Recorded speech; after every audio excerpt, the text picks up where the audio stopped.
It feels like quite a long time ago since we last spoke about the iPad.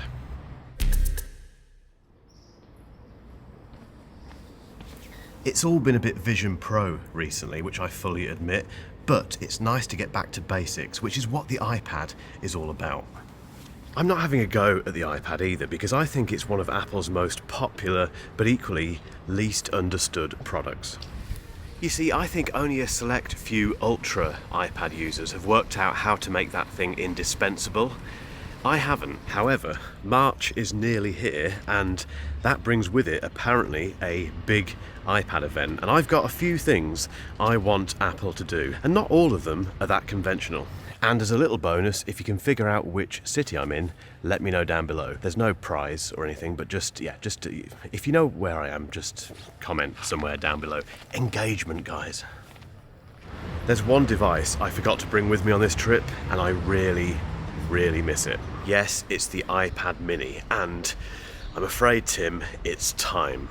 The iPad mini 6 hit the shelves in September 2021, which makes it about 800 days old. Now, granted, in iPad days, that's not actually that long at all, but for a device that is so loved by so many people, it's too long. And I have one legitimate concern about the iPad mini, which is that I don't want it to go the same way as the iPhone 13 mini. You see, the iPhone 13 mini was adored by a huge number of people, but clearly the numbers didn't stack up for Apple. And that's why Apple took the iPhone mini round the back of the shed and, well, you can picture what happens next. Sorry. I really don't want this to happen to the iPad mini for two reasons. The first one is because it's the best notepad I've ever had. And secondly, it's just the best way to reference stuff while I'm filming until I leave it at home and come on a trip to wherever this is. And on the subject of note-taking, just a very quick word from today's sponsor, Paperlike. I'm not the sort of person to put a screen protector on my iPad, but I do put Paperlike screen protectors onto every single iPad I buy. And that's because they protect them, obviously, but secondly, they don't dull the colours, which is a big plus. And thirdly, and the most important thing, it turns the surface of the iPad into something that feels like paper, as the name suggests. And if you use your iPad to draw, to sketch, to take notes like I do, and you like using the Apple Pencil with it, you are missing out if you haven't tried a Paperlike. I've been using the Paperlike 2.1 for a long time on the iPad mini now, and it's just the best version ever. It really feels like paper, more than ever, and as I mentioned earlier, it doesn't dull the colours. That's a big problem with screen protectors that somehow Paperlike has got past. And if you're worried about applying it, don't be. If I can do it, you can. To find out more about Paperlike, just click that link below. But when it comes to the iPad mini in 2024, I don't want much. Just put a new chip in there, stick the M2 in there, Tim, who cares? And a ProMotion display, please. And a mini Magic keyboard. No, really. And then put the selfie camera in the correct place on the side of the iPad, and some funky colours. That's not much to ask, is it?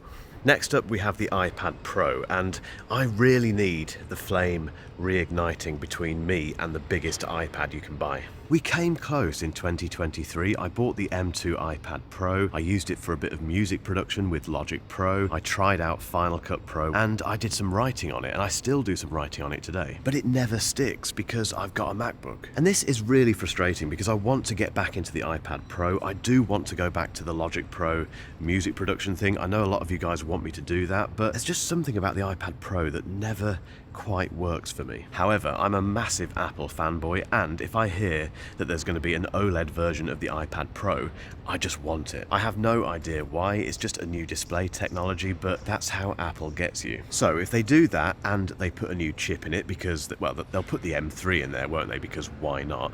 And they move the selfie camera to the correct position, I will buy one. I've always said that I don't know why you'd buy the 11-inch iPad Pro when the iPad Air exists. And we'll never know the exact sales numbers for the iPad Air, but I bet it's a massive seller for Apple. And that's why it makes perfect sense for them to launch a big one. And this isn't as crazy as it sounds, because once again, if you don't want to spend a fortune on the big iPad Pro, but you want a big display on your iPad and you want it to replace your laptop, Why should you miss out? And there have been rumours about a supersized iPad Air, which I think is a brilliant idea. And remember, they did this with the MacBook Air. Last year, we finally got a 15-inch MacBook Air from Apple, and it was an inspired move. However, a big iPad Air still needs to be affordable, so please don't price people out of the market with this. Oh, and move the selfie camera to the correct position. You've got that.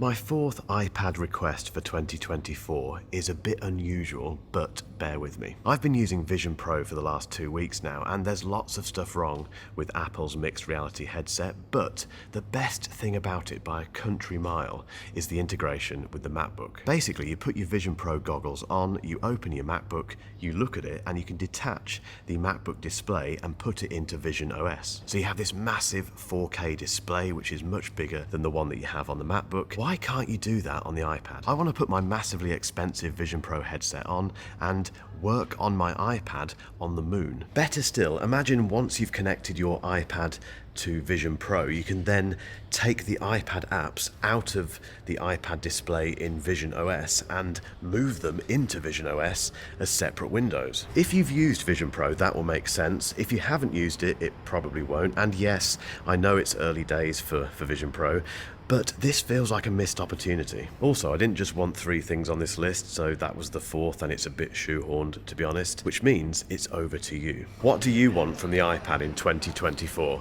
Let me know down below. And did you guess where I am? I think it's fairly obvious.